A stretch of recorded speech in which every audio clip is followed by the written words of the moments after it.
মরণ পাখি যে দিন সে করবে ডাকাডাকি, থেমে যাবে জীবন তোমার, বন্ধ হবে আখি। থেমে যাবে জীবন তোমার, বন্ধ হবে আখি। ওরে মন,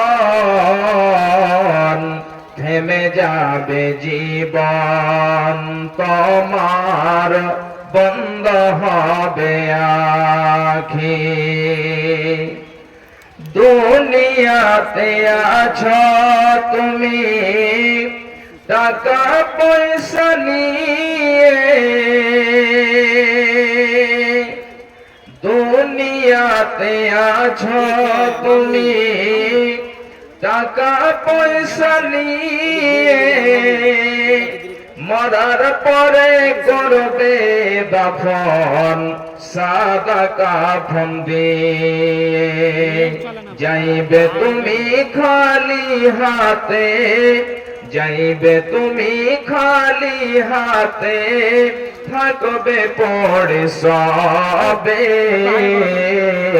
থেমে যাবে জীবন তোমার, বন্ধ হবে আখি।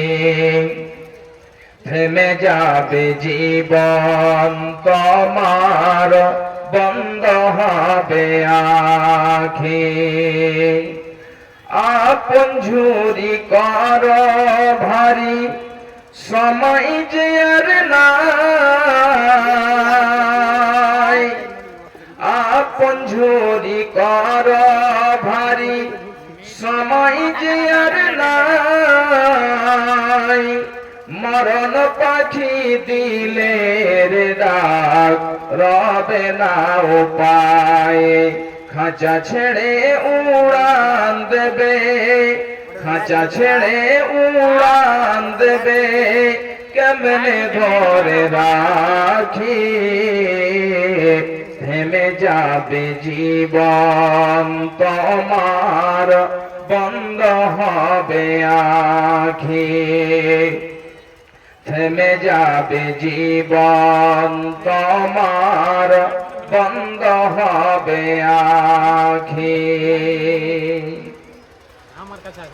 উপস্থিত শ্রদ্ধেয় সম্মানীয় আজকের এই সভার যোগ্যতম সভাপতি মহাশয়, স্টেজে উপস্থিত উলামায়ে দ্বীন এবং আমার সামনে দূর দূরান্ত থেকে আগত ইসলাম দরদি, ইসলাম পিপাসু ভাই বন্ধু ও বাপজানেরা ও পর্দার আড়ালে পর্দাশীলা, পর্দা নাসিনা, মুমিনা, মুসলিমা আমার মা ও বোনেরা, যাবতীয় গুণগান, যাবতীয় প্রশংসা সেই মহান আল্লাহ রাব্বুল আলামিনের জন্য, যেই আল্লাহ রাব্বুল আলামিন আমাদেরকে পৃথিবীতে মানব রূপে সৃষ্টি করেছেন, যেই আল্লাহ রাব্বুল আলামিন আমাদেরকে অগণন নিয়ামত দিয়েছেন, সেই মহান আল্লাহ রাব্বুল আলামিনের দরবারে আমরা সকলেই একটিবার কৃতজ্ঞতা জানাই।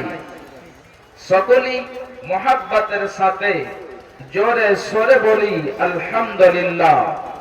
অতঃপর খাতামুন নবীন, নবী কুলের শিরোমণি, ইমামুল আম্বিয়া, আফজালুর রাসূল জনাবি মুহাম্মদুর রাসূলুল্লাহ সাল্লাল্লাহু আলাইহি ওয়াসাল্লামের পড়তে লক্ষ কোটি শান্তির ধারা বর্ষিত হোক। আল্লাহুম্মা সাল্লি আলাইহি ওয়া বারিক আলাইহি, আল্লাহুম্মা আমিন।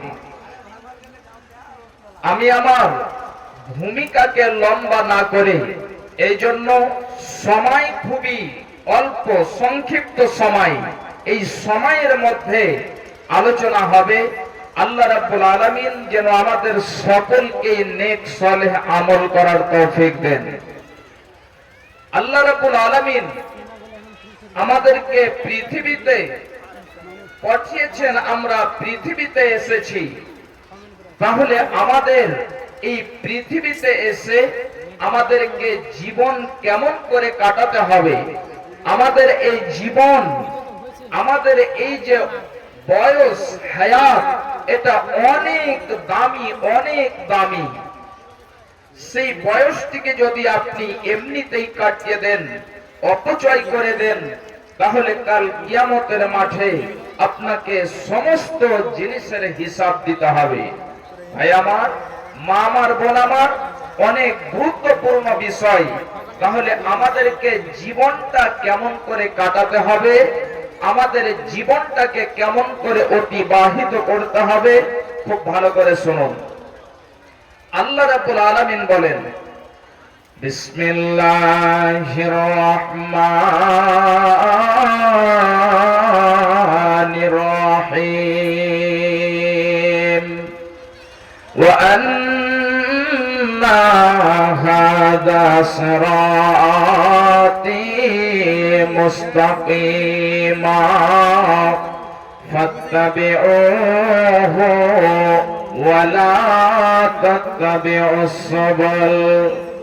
মহান আল্লাহ রাব্বুল আলামিন এই আয়াতের পূর্বে দুইখানা আয়াতকে কেন্দ্র করে বলেন, হে পৃথিবীর বান্দারা, এটাই হলো আমার যেন সিরাতে মুস্তাকিম, এটাই হলো সরল সবল পথ, এটাই হলো সহজ পথ। এই জন্য আল্লাহ রাব্বুল আলামিন বলেন, ফাত্তাবিউহু, তোমরা এর ইত্তেবা করবে, ওয়ালা তাত্তাবিউস সুবুল, এবং অন্যান্য যতগুলো পথ রয়েছে ওই পথের তোমরা ইত্তেবা করবে না, পেরবি করবে না। আল্লাহ রাব্বুল আলামিন আমাদেরকে যে পথ বলে দিয়েছেন, ওই পথে আমাদেরকে জীবন কাটাতে হবে, ওই পথে আমাদের জীবনকে অতিবাহিত করতে হবে। বিশ্বনবী বলছেন, একটি হাদিস আপনাদেরকে আমি তুলে দিই, খুব ভালো করে শুনে রাখুন। বিশ্বনবী আমার একদা একটি লম্বা করে দাগ টেনে দিলেন এবং তার ডান দিকে আর বাম দিকে ছোট্ট ছোট্ট করে দাগ টেনে দিলেন।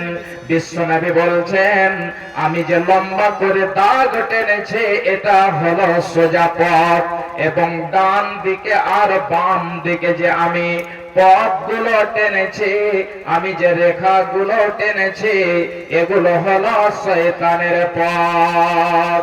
প্রত্যেকটি পথে এক একটি করে শয়তান রয়েছে। তারা পর্দা, তারা চাদর লটকে লটকে বসে রয়েছে এবং মানুষদেরকে ডাক দিচ্ছে, মানুষদেরকে আহ্বান করছে যে হে মানুষ তোমরা এসো।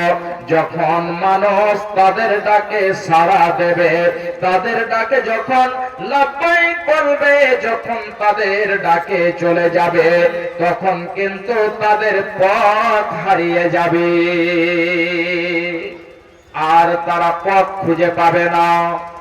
এই জন্য আল্লাহ রাব্বুল আলামিন বলছেন, বান্দারে শোনো, ফাত্তাবিউহু ওয়ালা তাত্তাবিউস সুবুল, তোমরা এই সোজা পথের ইত্তেবা করবে এবং অন্যান্য যতগুলো পথ রয়েছে ওই পথের তোমরা ইত্তেবা করবে না। فتفرق بكم عن سبيل ذلكم وصاكم به لعلكم تتقون। তোমরা যদি ওই পথকে ছেড়ে দিয়ে অন্যান্য পথকে যদি তোমরা অবলম্বন করো, অন্যান্য পথকে যদি তোমরা মানো, তাহলে তোমাদের সিরাতে মুস্তাকিম হারিয়ে যাবে আর তোমরা সোজা পথ খুঁজে পাবে না।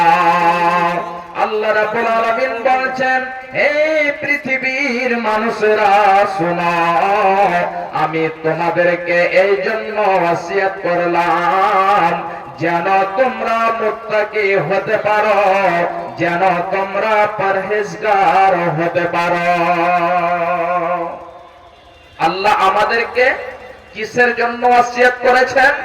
যেন আমরা আল্লাহ ভীরু হতে পারি, যেন আমরা আল্লাহওয়ালা হতে পারি, মুত্তাকি হতে পারি। কিন্তু দেখেন আজকে আমাদের বয়স অনেকেরই অনেক হয়ে গিয়েছে, চুল পেকে গেল, দাড়ি পেকে গেল, দাঁত নড়ে গিয়েছে, 50 বছর 60 বছর হয়ে গিয়েছে।